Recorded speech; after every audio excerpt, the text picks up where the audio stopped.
Folks, how are we doing? Welcome. Another Winter Meetings recap live stream. I've got MLB Network on the TV over there. I will be constantly refreshing Twitter to make sure that nothing really happens without me knowing. We will be joined at some point by Colby Olson of Just Baseball Media. Very excited to have Colby on the show today. Colby's awesome, really knows his stuff. I'm very excited to break down some of the biggest deals, rumors, everything going on so far today. And there's been some big ones. I'm sure we'll get into them in depth in just a little bit. Once Colby joins, of course, Aaron Judge staying with the New York Yankees. We've got the Xander Bogaerts situation right now, which as a Red Sox fan, as you can see, I am really just waiting for that to happen. Apparently, him and the Red Sox are getting closer to a deal. We've got Taijuan Walker going to the Phillies. We've got Jameson Taillon heading into the Cubs, former Yankee. A lot of stuff going on. Wilson Contreras signed with the St. Louis Cardinals today. He goes to a division rival. A lot of division rivals moving around so far. It's been quite the day of baseball news. Only more things are going to break on MLB Network right now. They're discussing Carlos Rodon. Where is he going to end up? Please, Boston. Please, Carlos Rodon. I need him. I need him like I need air to breathe. It's going to be so much fun. I cannot wait to get into all of this. It's just the winter meetings and the trade deadline are as fun as it can get for not only someone who covers sports like me, but just a baseball fan. I was a baseball fan for a long time before I started covering sports. This is the best. Rumors are swirling. We've got, I don't even like Carlos Rodon, for example. For the Yankees, I've heard the Dodgers. Could he stay with the Giants? I doubt he's going to stay with the Giants. Could he go to Boston? There are so many suitors. Chicago thinks they've got a chance to win. They're in on the shortstops now. Apparently, Xander Bogaerts potentially could be going to Chicago. Carlos Correa could potentially be going there. Dansby Swanson, of course, this great shortstop class. We, of course, already saw Trey Turner sign with the Philadelphia Phillies. It's going to be so much fun. Colby will be joining very shortly. Just got off of a call. He said he'll be in a few minutes, so nothing to worry about there. So yeah, let's just get right into the big one because this is as big of news as you can get. Aaron Judge going back to the New York Yankees. 9-year deal. Here's the tweet from MLB. 9-year deal. $360 million, $40 million a year for Aaron Judge. And there's something I want to talk to Colby about once he gets in here with the, some of the numbers that were thrown at this guy, because some of these have been thrown around on offers from other teams. The Giants, the San Diego Padres are the one that come to mind. I'm not going to sit here and say I'm surprised. I thought he was going to go to the San Francisco Giants. I was hoping he was going to go to the San Francisco Giants because I'm tired of this guy playing the Red Sox all the time. My dad's a San Francisco Giants fan. He wanted Aaron Judge. Yesterday was the 30th anniversary of the Giants signing Barry Bonds. It was one of those things that everything seemed to be lining into place for Judge to be in the black and orange and those beautiful cream colored jerseys that I love so much. But staying in New York, 9 and 360. I didn't expect him to get 9 years. I thought he was going to get 8. And, it's tough with guys like this to push that number closer to 10. But hey, the Yankees are saying one thing. Just get that full picture up there. The Yankees are saying one thing.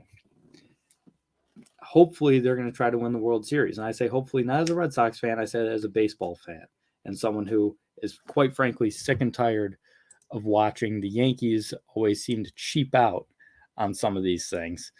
Obviously, it's hard to say that they're being cheap right now, spending $360 million, but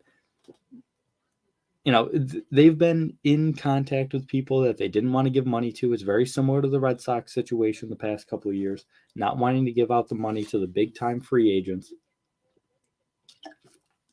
And apparently, rumor has it, and it's not really much of a rumor because Brian Cashman confirmed it, Hale Steinbrenner took a couple of notes out of his old dad's playbook, really went in, closed the deal with Aaron Judge, which I've been a big proponent of. Hale as a Steinbrenner in name only. It was hard to see him really pushing for a guy like he did with Judge today. Good for Hale, good for Yankee fans. I'm sure you're happy he's back. If the Yankees win the World Series, then none of this matters. None of this matters at all. The years, the dollar amount, it's all gravy. The Yankees win a World Series within the next 9 years. And as much as I love to rag on the Yankees, I would be surprised if they didn't win one in 9 years. It's already been 13.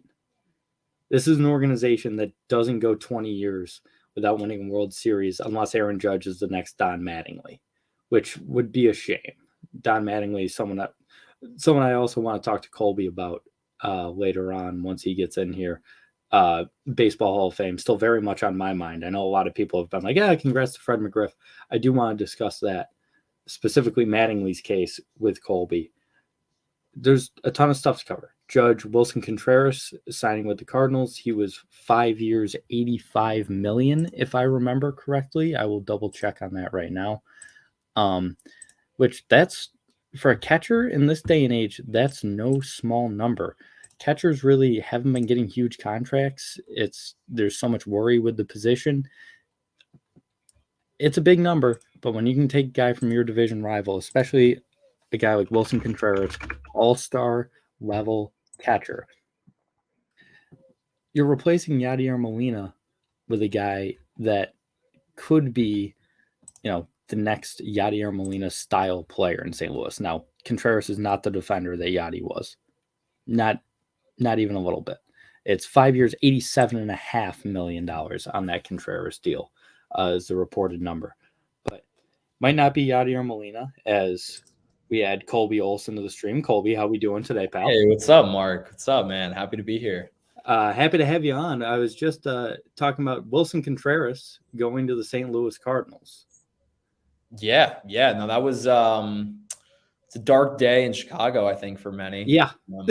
That's about the worst outcome that could have happened for any Chicago Cubs fan, especially with Bogaerts, too, looking like he's going to go to the Red Sox, too, because that's another guy that they were in on.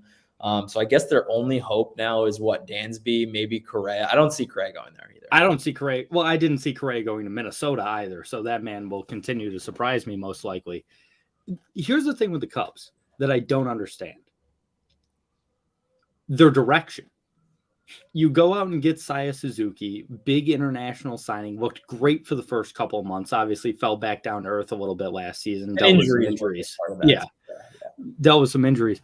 But now you want to go out and get Xander Bogaerts and Carlos Correa, or, one of the shortstops, and you go out and get Jamison Tyone and Cody Bellinger, but you let this guy walk instead of trading him at the deadline this past season, him, Ian Happ, all the pieces that they had that they could have moved. I don't know what this team's doing. They're not going to be good. They're halfway in right now. They do have a promising farm system. Brendan Davis can rebound and be a really good piece for them. Matt Davis, like the first baseman of the future there. I think the reason they didn't trade those pieces at the deadline last year is that the market just wasn't there. I mean, a lot of those rental pieces we saw, the market wasn't there. They didn't get a lot back. So I think that was the reason. And I know the Astros were this close to pulling the trigger there and then went for Vasquez. So, but I agree. It just feels like they're going halfway and they're going to win 80 games. They feel like the Colorado Rockies to me. I've said for years, there's no more confusing organization in sports than the Colorado Rockies. They sign Arenado to the mega deal, immediately trade him to St. Louis, and then sign his replacement in Chris Bryant. Who is the catcher right now for the Cubs? Oh God. I have no idea. It's Yan Gomes. Yan Gomes is still in Major League Baseball? We in 2013? What is going on? I mean, you go around the order here for the Cubs, right? Ian Happ is in the left, Bellinger in center. Who knows what you're going to get out of Bellinger? I mean, we're seeing the classic like off season. Oh, he's in the cage. He looks different. Like I'm never going to buy that until I actually see him produce for 2 months straight at the MLB level again, because this is a guy that has had no approach for the past 2 seasons. And just has looked lost at the plate, right, after being an MVP. Then you have Seiya Suzuki. I think you're going to get a rebound out of him. Nico Horner looks like a future stud, right? Yeah. Madrigal can be fine. Mervis, I think, could be a star as well. But then it's like Patrick Wisdom, Morel, Yan Gomes. It's not that exciting of a team without some sort of star power injected into that team. Well, while we're on the Cubs, they signed Jameson Taillon. That deal was 4 years, $68 million. I've always kind of liked Taillon. I've always thought he's had really good stuff. Obviously, the arm injuries have been an issue. 2-time Tommy John surgery recipient. I think there's something with the pitching staff between Taillon and I've always been a Kyle Hendricks guy. I mean, talk about, dollar bin Greg Maddux.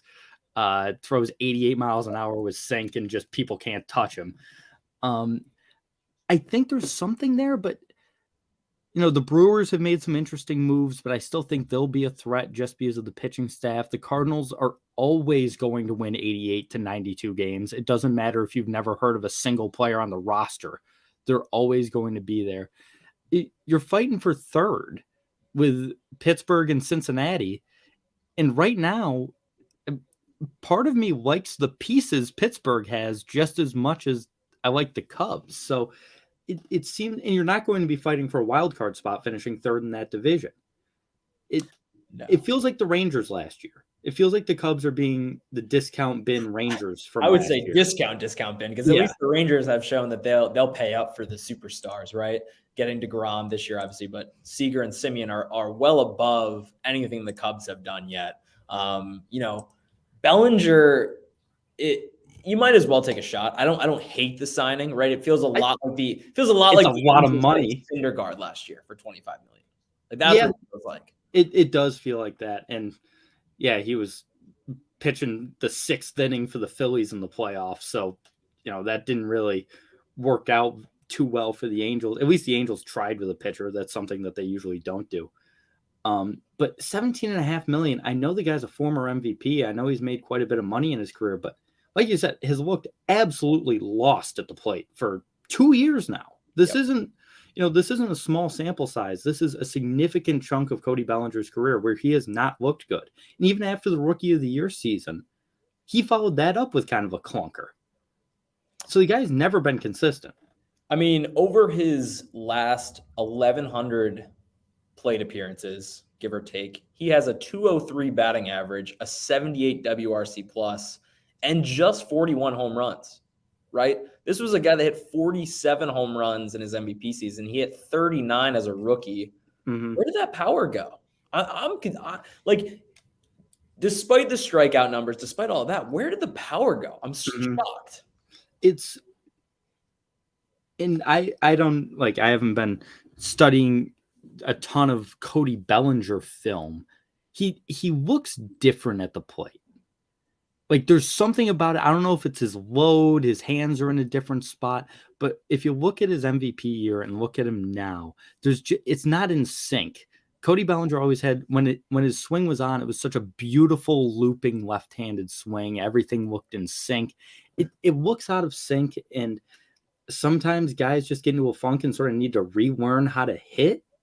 And he's young enough, athletic enough, and a good enough defender. People like, this guy's a Gold Glove caliber center fielder if you keep him out there. So I think there's upside there, but I don't know. It's a confusing organization. David Ross found out about it live on MLB Network yesterday and said, that's great. Which was hilarious. That was hilarious. I love Rossi, man. I mean, back when the Red Sox, he was just a class act through and through. So, Colby, you and I have something in common, and it's this logo I'm wearing on my chest right now. We're both Red Sox fans. I've been seeing tweets from, and granted, it's like Carabas and Coley Mick and like, not Red Sox journalists or anything. It seems like we're getting close to a done deal. I wouldn't even say that we haven't been getting reports from journalists, because even John Morosi, who is John Morosi the most reputable reporter outside of Passan? It seems like when John Morosi says something, it's usually has some weight to it. Morosi, or I've always been a Rosenthal guy as well. Sure. Rosenthal, of course. But yeah, Morosi's usually pretty solid. And he said that they're getting closer and closer. It seems like every report is that they're getting closer and closer. They're going to get this deal done, which 2 days ago, I was really worried. Really worried. But it seems like they're going to get it done. Beyond Bogarts, I'm loving this offseason so far, right? Chris Martin looks like a great signing, getting finally a true closer in Kenley Jansen, who has gone 8 straight seasons with an xERA below 3. I mean, this guy is in the postseason. He has a 2.2 ERA all time in the postseason, over 65 innings. So that's a big sample. He's a postseason pitcher, a big spot pitcher. And I don't care that Kenley Jansen's 35. I think he's got plenty left in the tank. And I don't care that Chris Martin is approaching 38. He's got plenty left in the tank, right? We've seen guys that can withstand age out of the bullpen. And Martin's interesting because there isn't a lot of mileage. He's 38, but that arm is 33. Like, realistically, there's a lot of bullets left in Chris Martin, I think. I'm a big fan of both of those signings. Jansen, I was screaming from the rooftops last year for the Red Sox to sign Kenley Jansen when he was a free agent. I was like, just do it, get it over with. We'll have someone in the bullpen. Maybe Chaim Bloom saw a 5.5 bullpen ERA over the course of the full season and said, yeah, maybe I got to get a couple of guys. Even Joely Rodriguez, I think there's upside there. I don't think he's a stud necessarily, but I think there's some upside there with the strikeout numbers that he's put up in his career. 100%. One thing I did want to bring up, it's an ex-Red Sox now, is Matt Strong. That was an interesting deal. Yeah, it really was. I like it, though. I like it for the Phillies. I like that we got Martin for about the same price. I think Strom's time in Boston was done, and I think he wants a chance to start, which I think he really could do. Patrick Brennan put out on Twitter that he was one of like 8 or 10 pitchers to have 5 pitches with a negative run value. So he has a full repertoire that could go through a lineup twice. I don't know if he's a guy that, is going to go 6-7 innings, but I think he'd give you strong 5 innings. I think he could too. I always liked Strom's stuff when he was in San Diego. Yeah, and even with Kansas City. Yeah, I wasn't too familiar with him in Kansas City, but I remember once he ended up on the Padres, I saw him quite a few times. And great hair. All-star lettuce, just beautiful. But the fastball's got life. The breaking stuff moves 6 feet, it seems like. I've always been a fan of his stuff, and I do think he's better served as a starter. Some guys that have a starter repertoire don't work that well in the bullpen because, so many bullpen guys, and we've seen it for years, you just got to have 2 pitches, realistically. Got to have a great fastball, and then your off speed's got to be nasty.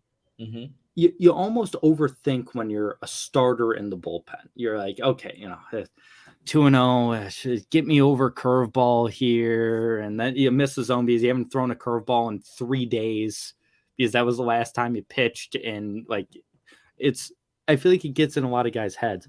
I think he could sneak into like the 5 spot of the Phillies rotation. And Phillies rotation obviously is loaded.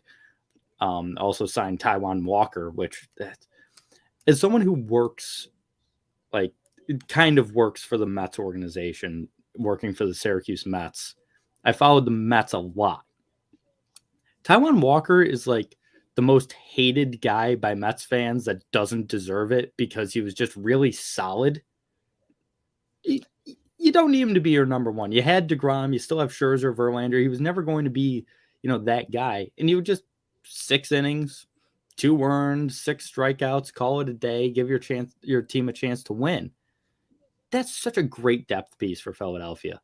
100%. He's a great 4-starter. Mm-hmm. I compare him to Jameson Taillon. I think they're very similar. That Mm-hmm. they're good innings eaters. Good 4. They're a good number 4 on a good team, right? Taijuan Walker's a guy that has shifted to being a pitcher that misses barrels. He gets a lot of ground balls. He's throwing the split finger more and more. And I think he's developing as he goes. This was a once top prospect who failed out of the gate and has now found himself and got a payday. Yeah, Him. He got paid. he did, and good for him. I just I reacted a little bit. Report from Ken Rosenthal: Dodgers are not pursuing Carlos Correa because their fans wouldn't welcome the move. Okay. I'm sorry, you lost Trey Turner. I like Gavin Lux. Is he going to be your starting shortstop? And all we heard going to this postseason or in this offseason was, oh, the Dodgers are going to go after Judge. And I thought that could have happened, that they would throw the bag at Judge. They were going to move Mookie to second base. Yeah. And they have been very quiet. Have the Dodgers made a move? What have they done? I don't think they've made a single move yet. Not that I can think of. But it just amazes me. And maybe it's coming from someone who's a fan of an organization that also had a massive sign stealing scandal. Do people really still care that much? Carlos Correa is just a good baseball player. Jose Altuve is just a good baseball. Like, the Astros just won the World Series with Dusty Baker, like, who would not put up with any of that shit. So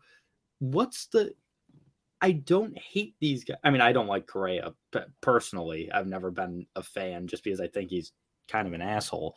But just that seems like a weird direction to go, to just be like, nah, the fans wouldn't like it.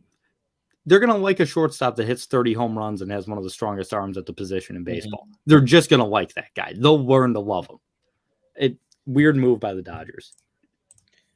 Yeah. I mean, it's got to be a Joe Kelly. That's what it is. Joe Kelly thrown at him. Yeah, that's probably it. We haven't talked about this since you've been on. So Aaron Judge staying in New York. I wanted him to go to San Francisco. Dad's a Giants fan. He wanted him to go to San Francisco. I mainly just didn't want him in our division anymore. That's a lot of money, man. $40 million a year. That's the price that was going to need to be paid for Judge. And he may not perform that in the first 4 or 5 years of that deal, right? He could. I mean, what was he worth last year? F4 was 10.5, I believe. So dollar per WAR is near 10 million now. He was worth $100 million last year, right? So, I don't think the one worry on everybody's mind is, what is Aaron Judge going to look like by age 36, age 37? And I don't think you should care. 2, I think he'll be fine because he can DH. He's 6'7". He's a gigantic dude. He's always going to have the ability to hit. I guess the only concern is he's had a lot of like soft tissue, back and oblique issues, which can, catch up to you over time. But I think if they handle his training properly and give him plenty of rest days, like last year with the Yankees, he played almost every day. Yeah. I think he played 154 games. Yeah. And down this, and a lot of his rest was at the beginning of the season. Like down the stretch, everybody was hurt on the Yankees and he didn't get a day off, which hopefully the Yankees can get another depth outfielder so that doesn't happen and he can DH more. But what is really going to be interesting is you're going to have potentially age 38 Garrett Cole, age 38 Giancarlo Stanton, and age 36 Aaron Judge, all making, over $30 million, $100 million combined. Yeah. That will be interesting. But in terms of the way I see it for the division, I'm happy because it's good that he's not going to the West Coast. You wouldn't see as much of him. Yeah, that's true. And I think it keeps the energy of the AL East alive, right? Yeah.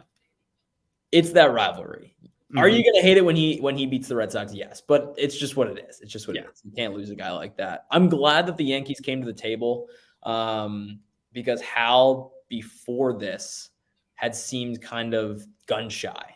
That's the thing. I had always called Hale a Steinbrenner in name only. He is not George's son. Like up until this, and then he closed the deal. He was like, "All right, Brian, you extended yourself. Congratulations. You're doing a great job. Let me go in there and finish this out." And that's the Steinbrenner way. As much as I don't like the Yankees, they're better when there's a Steinbrenner being a Steinbrenner. Do you think that the Yankees signing Judge has anything to do with the Red Sox all of a sudden becoming very aggressive in their pursuit of Bogaerts? Yes. I've heard from some Yankee fans that like Bogaerts was the guy that they wanted. Which, sure, you have 9 shortstops on your roster. And like 4 of them are 20 years old. So if you want to like that's the Yankee way, I guess, is just go with the older guy. But I think that it did have something to do with it, but also, and we can talk about this, he turned down $400 million from the Padres. AJ Preller's wallet is in his pocket, just burning a hole. I mean, they offered, what was it, $340 to Turner and now $400 to Judge, and guys are just turning it down. He's like the hot dude at a bar with a ton of money that's somehow getting turned down by beautiful girls. It has no game. Just no game whatsoever. Somehow, because one, San Diego is maybe the most beautiful city to live in the United States. Yeah. 2, amazing fan base, amazing stadium to play in. Mm-hmm. 3, you're going to join an amazing roster. I mean, what's not to like? I don't know. Does everyone hate Bob Melvin? I don't think so. I mean, the guy managed in Oakland for a decade and seemed to do well there. So it must be, there's got to be something to the clubhouse just doesn't really get along. Maybe it's nothing. I mean, it really could be nothing. It could be that Judge wanted to be a Yankee all along, and why wouldn't he? He's the face of the biggest franchise across all sports. The most valuable franchise in the world is the New York Yankees, and Judge is the face of it. And he's now wearing a C on his chest. Yeah, he's getting the C on the chest. Yeah. I mean, that is, in terms of Judge's legacy, too, this is good for baseball. Yep. It's always good for baseball when a guy stays with one team, in my opinion. Whether it be Todd Helton, or Aaron Judge, like, super megastar, or a guy that's just steady and stays with one team forever. It's always a good thing. People really like guys like that. They just had on MLB Network a little while ago, they were talking to Alan Trammell. And he was one of those guys that, I don't know if you're a big Hall of Fame guy, like in general. I am a huge baseball Hall of Fame. I'm not going to sit here and say I thought Trammell deserved to be in the Hall of Fame, because I was never super high on him. If he played for 3 teams, he wouldn't be. He played for the Detroit Tigers, and that's it. Yep. And that's why Lou Whitaker is going to get in the Hall of Fame someday, because he was the second baseman for the Detroit Tigers. And people love that, and it really helps your case. Judge is going to go, I feel like it was already at the point where no one was ever going to wear number 99 again for the Yankees, whether it be retired or not. I just don't see anyone else wearing 99. But he's going to have that plaque in Monument Park. He's going to have the C on his chest. He is a Yankee legend. Mark, getting away from, obviously the signing of Aaron Judge is amazing, but the Yankees are still the same team. Exact same team. Judge, they brought, returning what you had last year. And Rizzo. Sure, and Rizzo, exactly. So I think the next stage that Hal needs to get to is Steve Cohen's over there in Queens. And he's spending $300 million next year. It's so funny to see Steve Cohen going over the Steve Cohen threshold, as they call it. They're like, they invented it for this guy, and he's like, yep, still going over. Way over. Like, try me. Try me. Make it higher. I dare you. I'll go over it again. $500 million. I'll sign every free agent. But it feels like Hal is going to need to sign Rodon in order to really, like, the Yankee way, or the Yankee way that we grew up with in the 2000s, was we will spend what it takes to win a World Series. And right now, the Yankees going back with what they had last year is not enough to win a World Series. They need to go get a Rodon, in my opinion. I think that's plain and simple is what they need to do. Rodon, and I would have liked to see them get if they didn't bring Tyon back, which obviously they didn't, but like a Taiwan Walker, like add depth as well. Garrett Cole and Nestor is nice. Nestor had a really good year. I don't know if I'm buying in on Nestor Cortez being a legit number 2 starter for the next 5 years. I might. Well, not for the next 5 years, but or at least for next year. I might. I love Nestor. He's one of the few Yankees that it is impossible for me to hate. He's got a great mustache. He's fun. I like Sevy when he's healthy is a number 2. So he is. How much are we trusting Severino at this point? How much? Absolutely. Health-wise, absolutely. And Frankie Montas too, health-wise. Montas has amazing stuff, but health-wise, there was the PED suspension. There's a lot of question marks in this rotation still. So I think it's going to take Rodon, and then you still might want to get a depth arm. Yep. There's no such thing as too much starting pitching. Never has been, never will be. So if the Yankees really want to compete, I'd say you got to go out and get a depth arm for that rotation too. I hope they go all in on Rodon. I hope the Red Sox go all in on Rodon, but hold your breath. Yeah, my breath is held, brother. It's not going to happen. You're dead. I've been. It's like when the Sox kept losing in the sign behind Fenway or behind the plate at Fenway. Sox win, kids eat free, and everyone was just saying the kids are dead. They've been dead for a week. They're starving. That's how held my breath is. I want to know. Okay, I want to know a count of the amount of times I've refreshed Twitter today. It's got to be in the thousands. I'm doing it every minute or so. Yeah, just going back and refreshing Twitter. It was like last night with that guy, Arson Judge.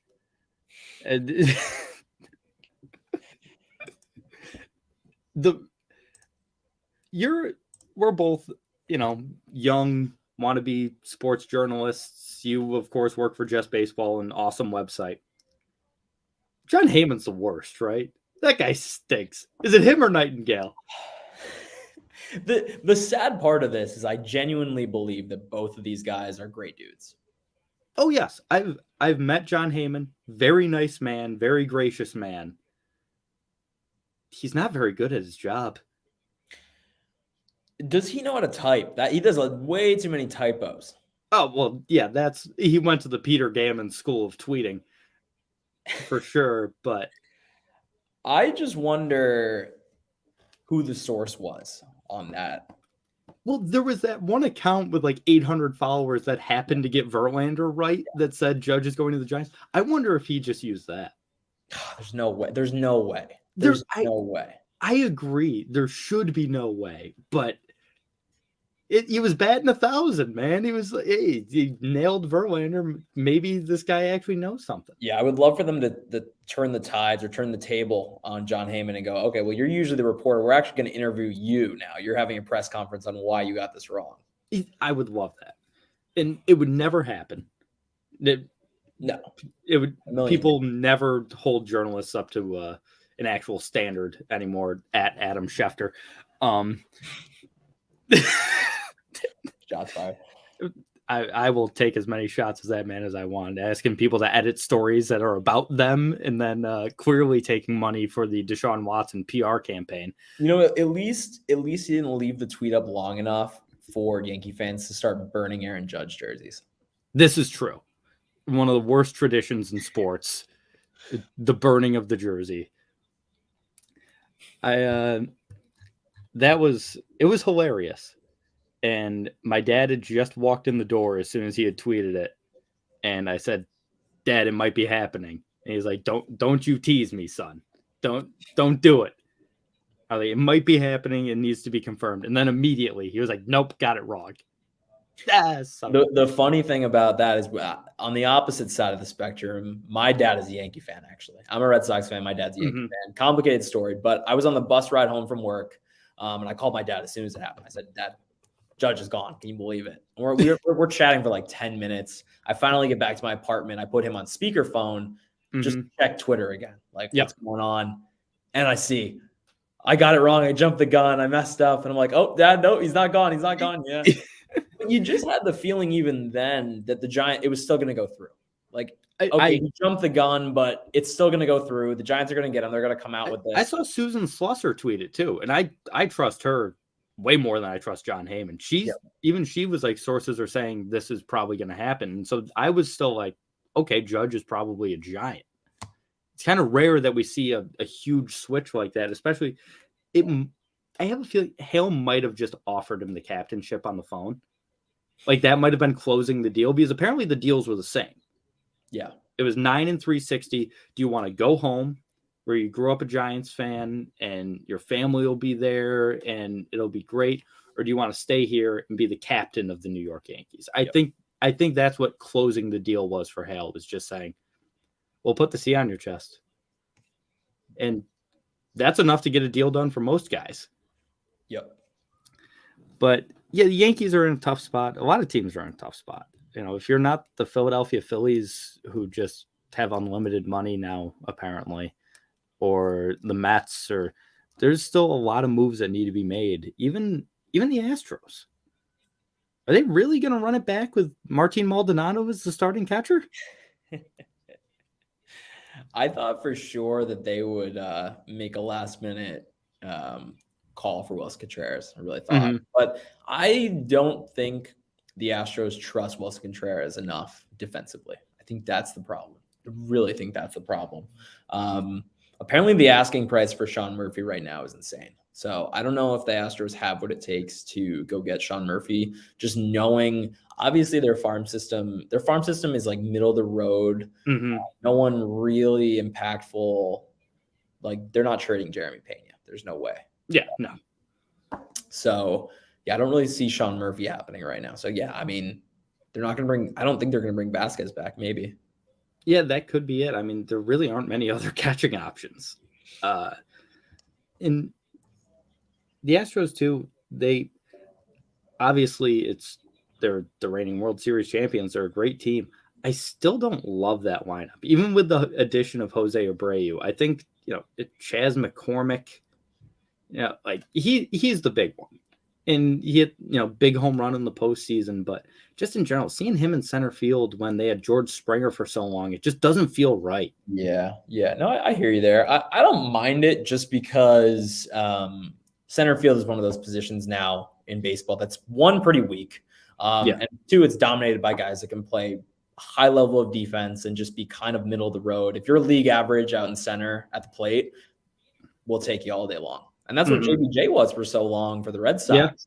Yeah. He put up some really, really solid seasons just by being average at the plate and being, arguably the best defender in baseball out there.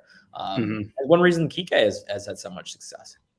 Yeah, and Kike too provides that versatility. It's like, play center today, you'll play short tomorrow, we'll have you out and right the next day.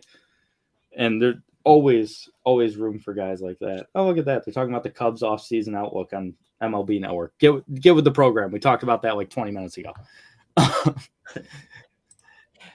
TLDR, it's not going to be great for the Cubs next season. Unless they sign Correa. Which even still, I don't know if it will be. Maybe. I do want to bring up for Cubs fans because they are the best. I went to Wrigley for the first time this past season. Sat in the bleachers. I went alone, actually. Sat in the bleachers alone. And the amount of friends that I made in 3 hours at a baseball game, just sitting in the bleachers, drinking beers with people, was unbelievable. Yeah, they're the best. They're one of the best fan bases in the league, maybe the best. I've got a friend who lives out in Chicago, and she's actually a Brewers fan, but she ended up working for Marquee Sports Network this year, which was kind of hilarious because she just had to talk about the Cubs all the time. And she said the same thing. She was like, these people are amazing. Just go into Wrigley Field, and like you said, you can go alone and you'll leave with 10 new friends. And Cubs are a great fan base, and the Cubs deserve to be good. The World Series in 2016 is great. This deserves to be a franchise like the Yankees, like the Red Sox in recent years, where there's actually winning involved. The Cubs should be that next, well-respected, really old franchise. And I don't know if it's the ownership. I don't know exactly what it is. It's going to be, I feel like it's hard to get there so consistently, especially for that team. And it should be a great destination, unless the amenities in Wrigley Field absolutely stink for the players. But I know they did renovations to those a couple of years ago, too. So I don't get why they don't get more interest from people. I mean, they were so homegrown when they won the World Series outside of like trading for Chapman, and Jason Hayward, who I will maintain is one of the worst signings in the history of baseball. Really bad. I hated that signing when it happened. They won the World Series. Yeah, if they didn't, that would an albatross to end all albatrosses. That guy stinks. I've never been a Jason Hayward guy. I always hated his swing. I never thought he was going to be a consistent hitter. You know who we haven't talked about yet on this show, and we really haven't heard much buzz about is Dansby Swanson. Yep. I'm interested to see where he goes. I think the Cardinals are a fit. He could always go back to the Braves. I would be shocked if they didn't get their hand in there and try to get him back. But it's just weird that we've heard so much buzz about Xander Bogaerts, and we haven't heard anything on Dansby. What do you think the deal Dansby gets is? I would compare it to what Trevor Story got. So around 23, 24 million a year over 6 years, somewhere in that range, maybe a little bit more than that, maybe 25 a year. But yeah, I think it's interesting because he just had one of the best defensive seasons I've ever seen. Like amazing. He was amazing. And he was great at the plate. He hit close to 30 bombs. The expected numbers were there. His hard hit rate was the highest of his career. But can he do it again? Yep. That's always the question mark. And teams will be betting on that. But I would be comfortable giving him 6 years for 150. I would too. And it's weird, comparing the Story. When the Sox signed Story, I hated it. I didn't think it would work. If you just replace Trevor Story with Dansby Swanson, I feel so much better about it. I don't know why. Even though one of them had a track record of putting up great numbers in Colorado, and the OPS plus will back that up, that a lot of that was Colorado. Yeah. And like, so maybe it was just a trust issue I had with him, and he stinks on the road. And so I was like, now he's playing all of his games on the road from Colorado. So but if that was Dansby Swanson, I'd be like, what a great signing. Yeah. Because I think he's the best value out of the shortstops. Agreed. I agree. I think he's got the upside. We just saw it at the plate. I mean, he's got the offensive upside to be in the same conversation as a Xander or a Correa. But yes, I don't know if the bat is necessarily up to like a Xander or Correa, but yeah, I think it's just under that, and better defense. Yeah, and you're getting the defense, and you're somehow going to have him be the cheapest one. It really doesn't make much sense to me.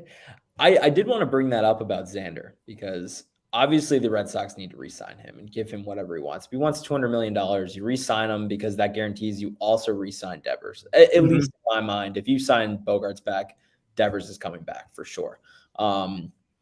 But last season, right, he had a really, really great season. He hit 307, had a 134 WRC plus, but the power numbers were down. And the expected numbers were way down, right? He had a 307 batting average, but his expected batting average was 259. His slugging percentage was 456, but his slugging percentage was actually 383. Cool. So on one hand, I'm like, yeah, you got to get Bogaerts back. But on the other hand, it was a weird year for Bogaerts where he was putting balls in the right place all the time. Weak ground balls were getting through the hole. He was the master of placing balls, but 15 home runs, it's a little concerning. Maybe he was playing hurt. I don't know. Obviously, you got to bring him back. But yeah, there is some part of me that I'm like, are we overpaying for Bogaerts? Every signing ever is an overpay. So that's just sort of the way it works in free agency. I think, we'll probably overpay for Bogaerts. But at the same time, Xander's had a very strange career. The power numbers go up. Then the next year he hits 9 home runs. Then they go back up. And then it's all doubles. And then there's always something that seems to be an anomaly in his game every single year. So I'm just sort of like, that's Xander.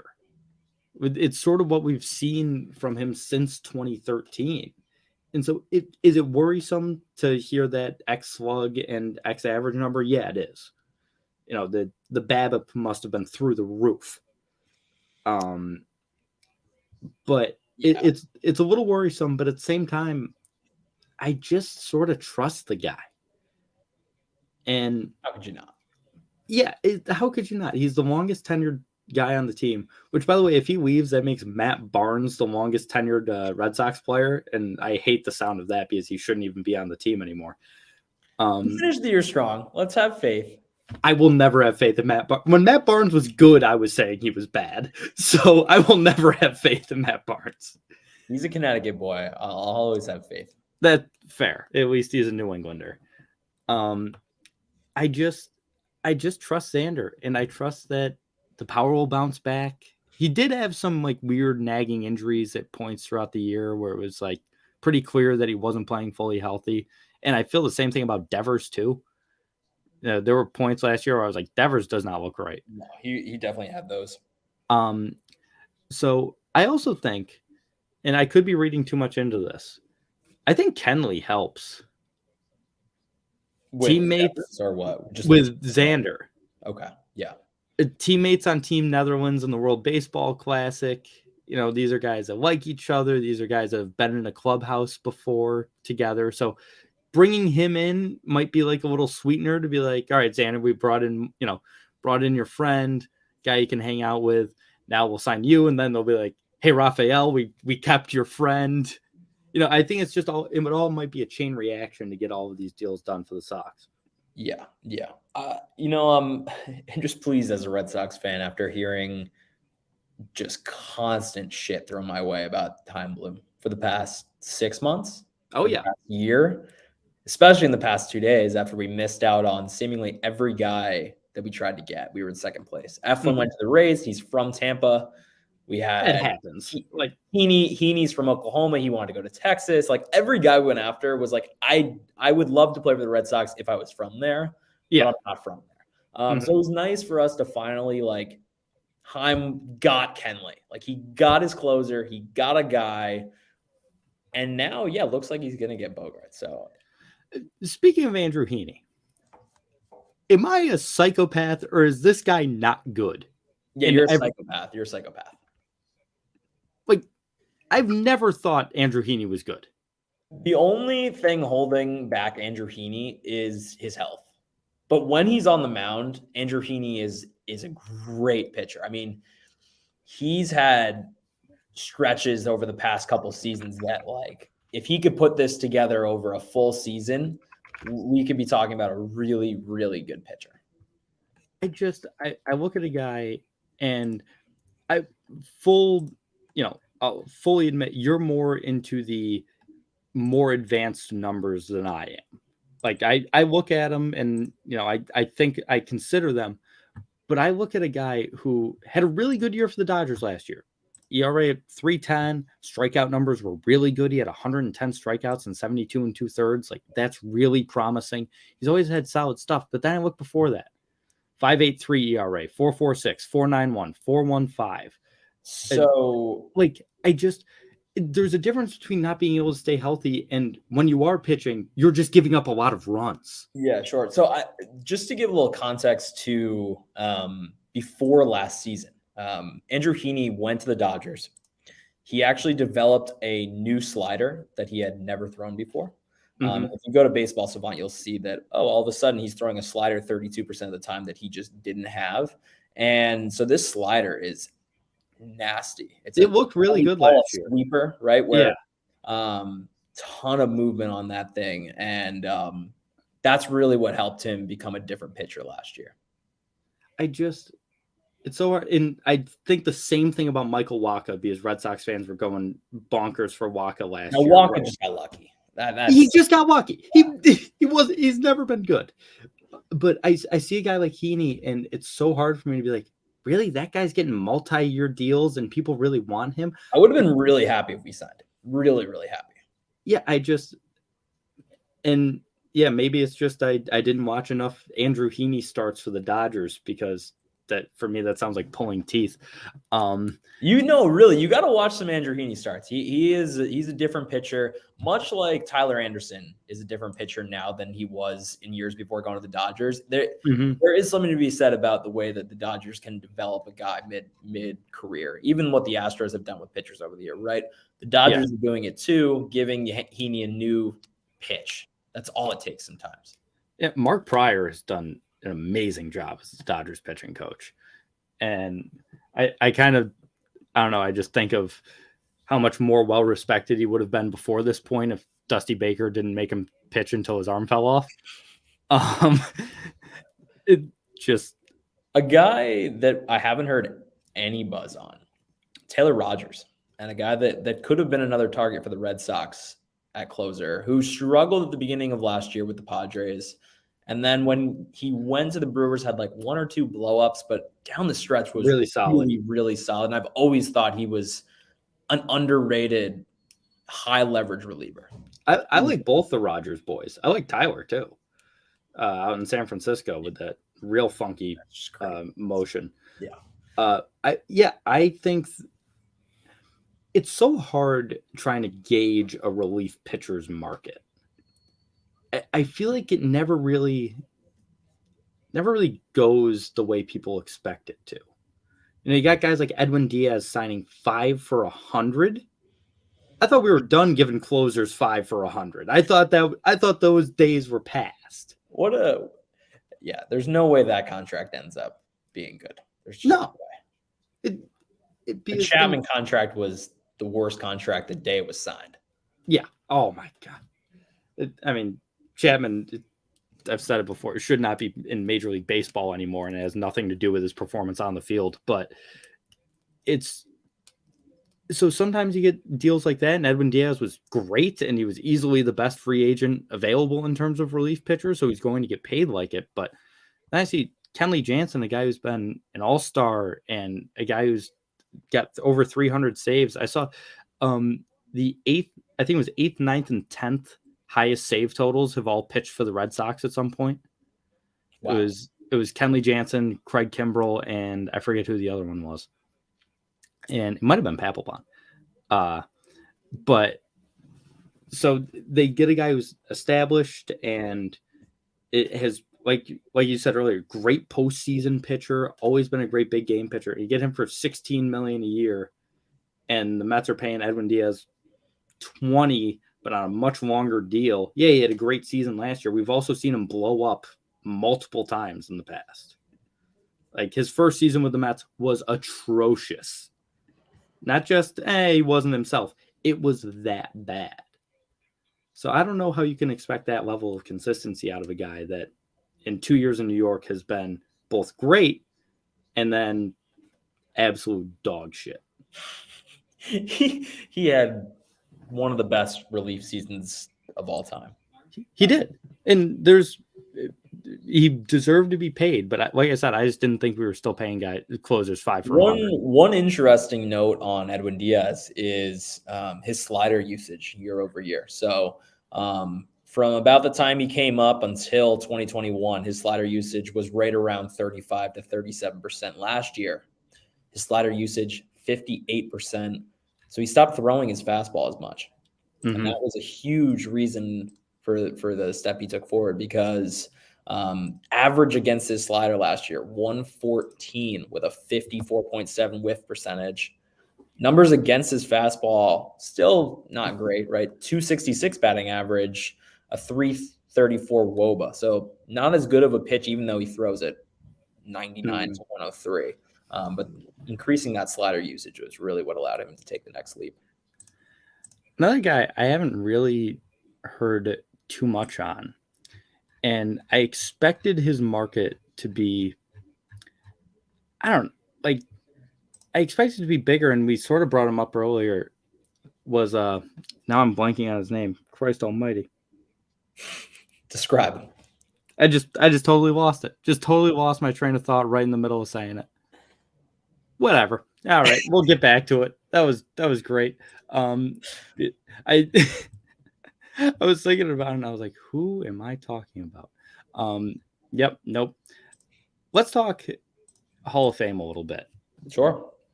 Fred McGriff gets in finally. If you agree, I say finally. You guys got the same amount of home runs as Lou Gehrig. I know the WAR is low, but first baseman.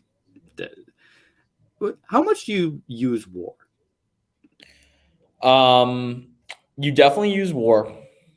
Like I use it plenty. I'm just like curious about your usage of the statistic. When it comes to Hall of Fame, I think it's great. The only thing you have to take note of with WAR is for pitchers, you have to use Baseball Reference. You have to use Baseball Reference WAR because the way that Fangraphs calculates WAR is using FIP, right? And to judge a pitcher on what he was expected to do over a career versus judging a pitcher on what he actually did is very different. Yeah. Right? And the same should be true for a Cy Young vote. Yeah. You should base it off of Baseball Reference WAR. For hitters, it doesn't really matter as much because the only difference is the way that they calculate their fielding statistics. Yeah. But yeah, I think WAR is a great identifier. Do you want to hear my ballot? I have it in front of me. Yeah, I would love to hear your ballot. Okay. So I have A-Rod, Todd Helton, Andrew Jones. No doubt in my mind deserves to be a Hall of Famer. I don't care about the second half of his career. He was just one of the best players. He was the best center fielder in baseball for a decade. Yes. Carlos Beltran gets in. I don't care about the cheating as much for him. Then I have Scott Rowland. Absolutely deserves to get in as well. No doubt, surefire Hall of Famer in my mind. And then I have a couple that are, I think, going to be close, but might not quite get in. One is Gary Sheffield, who does have some PED stuff lingering around him. There's no positive tests, I believe, but no, there isn't. But there was he was one of those guys. He bulked up quite a bit. Yeah, and that was everybody was doing it. I don't care. I'm not an anti-steroid guy necessarily, unless you went out of your way, which makes it complicated with A-Rod, but still. I was going to ask you about that once you were done, because I think we could have a good discussion on that, but continue. My last guy is Billy Wagner. Colby, I really like your ballot. We agree on pretty much everyone. A-Rod that you would add? 7 guys. I personally, and call me crazy, since Bobby Abreu's been on, he's been on my ballot. Here's a stat for you. He should not have a plaque. I'm sorry. Here's a stat for you. And there's a episode of my podcast, Hot Stove, going up on this YouTube channel in 2 hours. And this was a trivia question we had last night. There are 5 players in the history of Major League Baseball to have 2,400 hits, 400 stolen bases, and 1,400 walks. Barry Bonds, Ricky Henderson, Joe Morgan, Eddie Collins, Bobby Abreu. To me, he's like that. He's that Hall of Very Good. He's like right there. I think it's just he never got the attention. No one ever cared about Bobby Abreu when he was just putting up numbers. Yeah, he was like always just below being an MVP. Yeah. And for guys like that, and I think, Rowland sort of falls into a similar category. Rowland, obviously an incredible defender, and that's what, really helps his case. A very good offensive player too, but his case is mostly defense. It's just, and for me, A-Rod would not get a vote. My line has always been, if you tested positive and served a suspension, I can't do it. Sure. It's before that, it's the Wild West. Everyone was doing it. I don't care. Once the joint drug agreement comes into play and you're failing tests, and especially if you failed the biggest of tests and you served 162 games of a suspension, as great of a player as A-Rod was, I just wouldn't be able to justify it. Bonds, Clemens, those guys are different. One guy I didn't put on my ballot, but I went into it thinking, man, I really want him on my ballot, was Andy Pettitte. He has a 3.85 career ERA. How crazy is that? That's a little high. 256 wins. So he's up there. Mm-hmm. But he what do you think his vote percentage? What was it last year? He barely got the 5%, I think. I think, yeah, I'll get the vote percentages up from last year. But yeah, I think he barely got the 5%. And he got 10.7%. 10.7. Yeah. Yeah, here's. Oh wait, yeah, I want 2022, not 2021. Because he got 11% the year prior, which is weird that it would dip. He didn't seem like a guy that would dip. So here is the vote percentage from last year. Ortiz obviously getting in, and then the guys on their last year. God, Baseball Reference has so many ads. It's the greatest website in the world, but I can't stand the ads on it. So yeah, Pettit got 42 votes. He's gonna dip. Probably come on, people. That stat I just read off is awesome. All very good. Sorry. Yeah. There's all the guys that didn't make it. Jeff Kent too. Jeff Kent would have to be on mine. If you have the most home runs by a player at a position in the history of baseball, you're a Hall of Famer. He loses just because of how generic his name is and the amount of baseball cards I have of him. I feel like he's in every pack of all time. He is. I have so many Jeff Kent cards. I've got Jeff Kent Dodgers cards, Met cards. It's weird. But yeah, Helton, Wagner, Jones, Sheffield, Kent. Can't do Manny. Certainly not going to do Vizquel. Abreu, and then Beltran would be my ballot. So aside from Hall of Fame, the Rule 5 draft is going on right now. Oh yeah, I always forget that's a thing because no one cares about it until Garrett Whitlock comes along. Sure, yeah. Akil Baddoo was another name. Yeah, Akil Baddoo, yeah. So interesting enough for Red Sox fans out there, we're both Red Sox fans. The Red Sox left Thad Ward unprotected. And did they? Thad Ward put up a really, really good year last year. I think he has a chance to make it in the league, maybe as a starter, but I think definitely as a reliever. He had a 2.43 ERA last year. He struck out 11 per 9, had some walk issues, gets a lot of ground balls, but he was injured before last year. So this was kind of his return.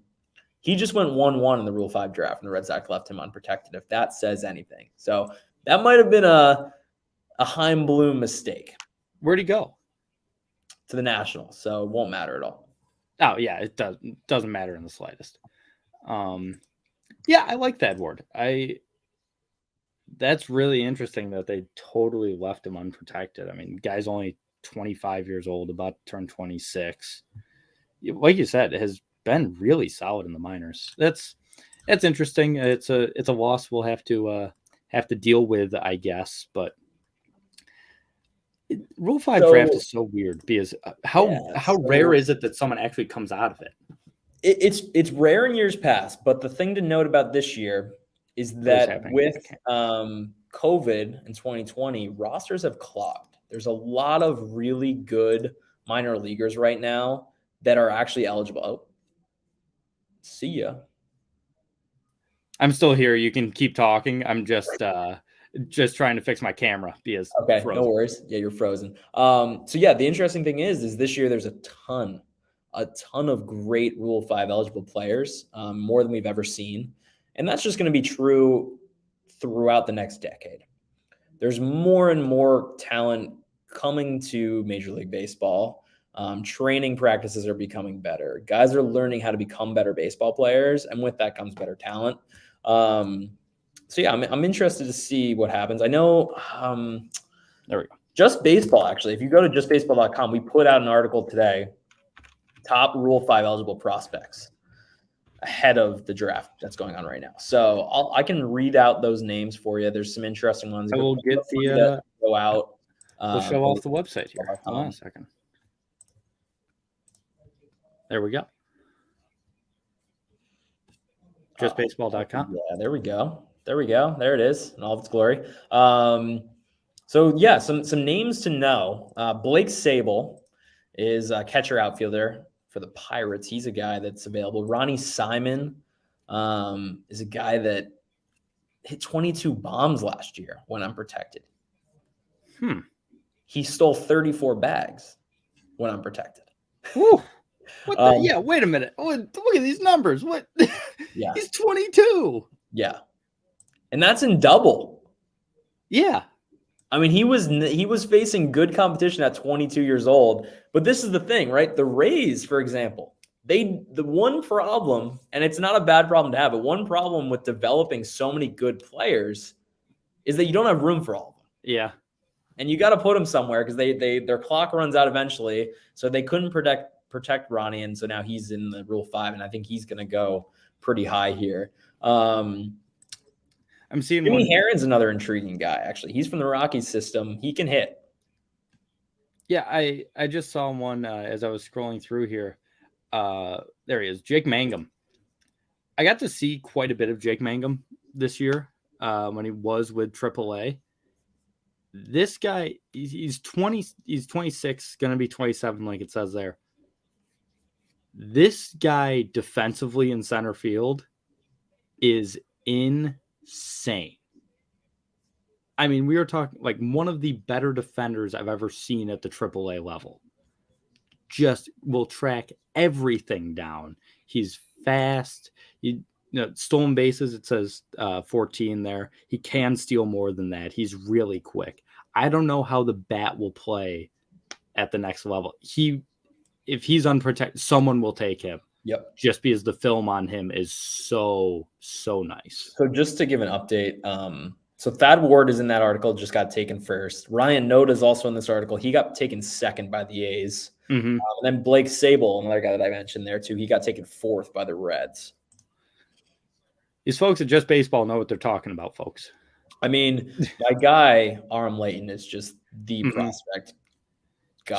He's insane. I used to write for a baseball website a few years ago that is still around. It's called 6-Man Rotation. It's not very good.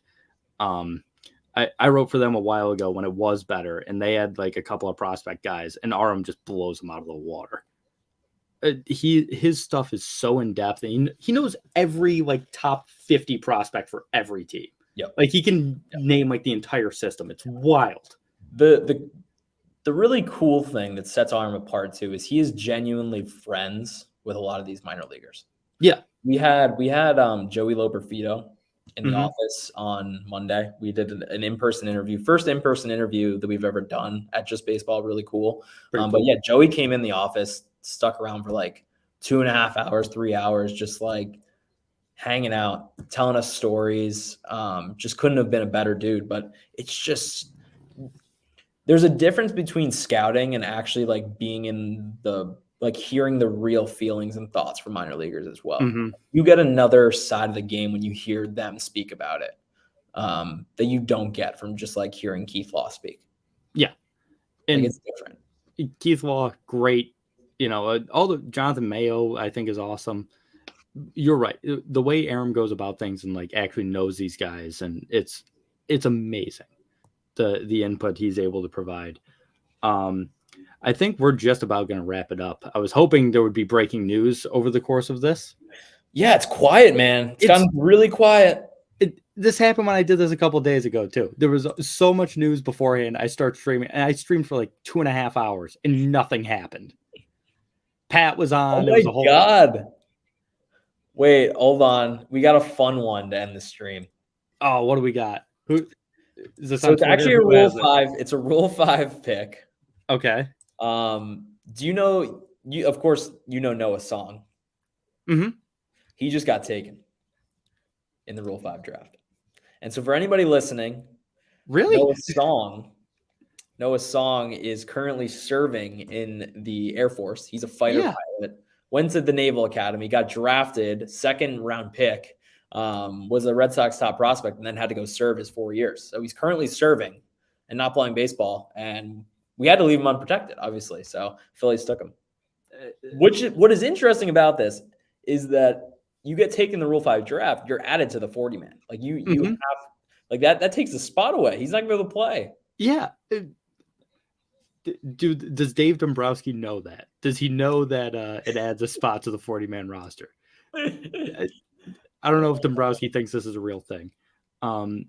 I mean, hey, good for Noah Song. I mean, yeah, I was excited about him. I really liked him. But Red Sox don't protect the troops, I guess. So that's another knock on that organization. We support the troops. Colby, thank you so much for joining. It's been an absolute pleasure. Yeah, absolutely, man. No, I had a blast. Let me know. I'd love to come back. Yeah, we'll do some stuff again. I know you're a gambling man as well, and I do my little gambling show from time to time. It's supposed to be every Saturday. It has not happened in a number of weeks. The World Cup just fucks everything up. So yeah, there was some soccer involved, and hey, I bet US twice, and it worked. I'm not a soccer guy. I don't know if you are like an actual soccer guy. I'm an Atletico Madrid fan, and I keep up with U.S. soccer. I wouldn't say I'm like a diehard, but I've learned to enjoy soccer. I haven't. I don't really enjoy the sport. I've been watching Team USA, and ever since I got eliminated, if the World Cup is on, I'm like, fine. Outside of that, not watching. But thank you so much. It's been a pleasure. Make sure to check out justbaseball.com. Great website. I go there constantly. Awesome articles. Like we were saying, Aram's done an amazing job. Colby, you do a great job there as well. The Just Baseball Show, great podcast. And I'll be coming out with a fantasy baseball podcast here after the new year. So, do we have a title? Just fantasy baseball. Short, sweet, and to the point. I like it. So yeah, be on the lookout for Colby's fantasy baseball podcast. I'm going to need to use that because I had a horrible season in fantasy baseball this year.